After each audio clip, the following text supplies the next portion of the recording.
क्या आप तसव्वुर कर सकते हैं एक ऐसी सुबह का जब ईमान और नाफरमानी के दरमियान सिर्फ चंद लम्हों का फर्क पूरी तारीख का रुख बदल दे। एक ऐसी जंग जहां फतह आंखों के सामने थी मगर एक हुक्म की खिलाफ वर्जी ने सब कुछ बदल दिया।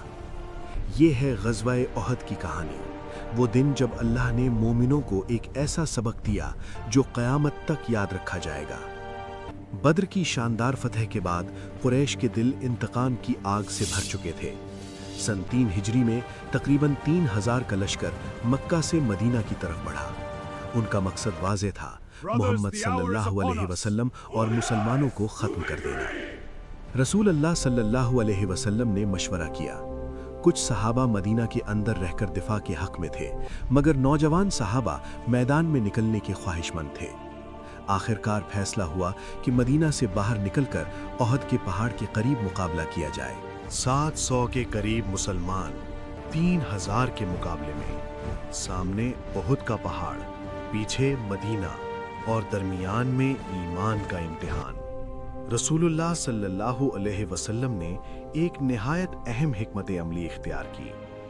आप सल्लल्लाहु अलैहि वसल्लम ने 50 तीर अंदाजों को एक छोटे से टीले पर मुकर्रर किया, जिसे बाद में जबल रुमात कहा गया।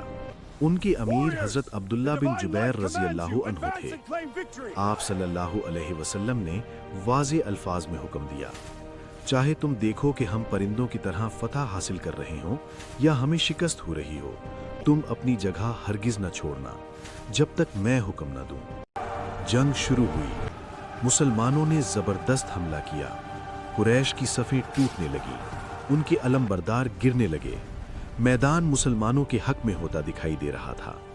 कुरैश पीछे हटने लगे, यहाँ तक कि कुछ मुसलमानों ने माले गनीमत जमा करना शुरू कर दिया। उसी लम्हे आजमाइश आई। तीर अंदाजों ने देखा कि दुश्मन भाग रहा है। उन्होंने सोचा कि जंग खत्म हो चुकी है। उन्होंने कहा, अब रुकने की क्या ज़रूरत है।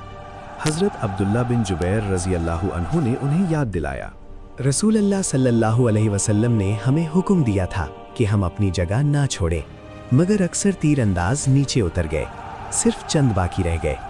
इसी लम्हे दुश्मन के घुड़सवार दस्ते के सरदार खालिद बिन वलीद, जो उस वक्त तक मुसलमान नहीं हुए थे, ने खाली पहाड़ी को देखा। वो फौरन अपने दस्ते के साथ पीछे से हमलावर हुए। अचानक सूरत हाल बदल गई। मुसलमान दो तरफ से घेर लिए गए, सफ़ें टूट गईं, अफरा तफरी फैल गई।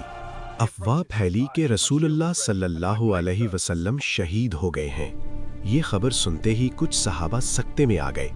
कुछ ने हथियार डाल दिए, मगर कुछ ऐसे भी थे जिन्होंने कहा, अगर मोहम्मद सल्लल्लाहु अलैहि वसल्लम शहीद हो गए हैं तो आओ हम भी उसी मकसद के लिए जान दे दें जिसके लिए वो आए थे। रसूलुल्लाह सल्लल्लाहु अलैहि वसल्लम ज़ख्मी हुए।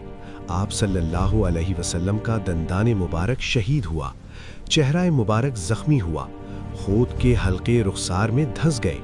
आप सल्लल्लाहु अलैहि वसल्लम एक गड्ढे में गिर गए। सहाबा ने आप सल्लल्लाहु अलैहि वसल्लम के गिर्द ढाल बनाई। हज़रत तलहा रज़ी अल्लाहु अन्हु ने अपने हाथों से आप सल्लल्लाहु अलैहि वसल्लम को बचाया, यहाँ तक कि उनका हाथ मफलूज हो गया। हज़रत अनस बिन नज़र रज़ी अल्लाहु अन्हु ने दुश्मन की सफ़ों में घुसकर शहादत हासिल की। आखिरकार कुरैश वापस लौट गए। वो मुकम्मल फतह हासिल न कर सके, मगर मुसलमानों को शदीद नुकसान पहुंचा। 70 सहाबा शहीद हुए, जिनमें रसूलुल्लाह सल्लल्लाहु अलैहि वसल्लम के चचा हज़रत हमज़ा रज़ी अल्लाहु अन्हु भी शामिल थे। मदीना गम में डूब गया। मगर ये शिकस्त दरअसल एक अजीम सबक थी। अल्लाह ताला ने सूरह आले इमरान में फरमाया कि ये सब इसलिए हुआ ताकि अल्लाह ईमान वालों को आजमाए और ताकि वो सच्चे और झूठे को अलग कर दे। ग़ज़वा-ए उहद हमें सिखाता है कि कामयाबी सिर्फ तादाद या ताकत से नहीं आती, बल्कि इताअत से आती है। अल्लाह और उसके रसूल सल्लल्लाहु अलैहि वसल्लम के हुक्म की कामिल पैरवी ही हकीकी कामयाबी है। चंद लम्हों की नाफरमानी और नतीजा पूरी उम्मत के लिए एक सबक। उहद का पहाड़ आज भी गवाह है। ये गवाही देता है कि ईमान का रास्ता आसान नहीं होता। ये इताअत, सब्र और कुर्बानी मांगता है, और ये याद दिलाता है कि जब भी हम अल्लाह के हुक्म से हटते हैं तो नताइज बदल जाते हैं।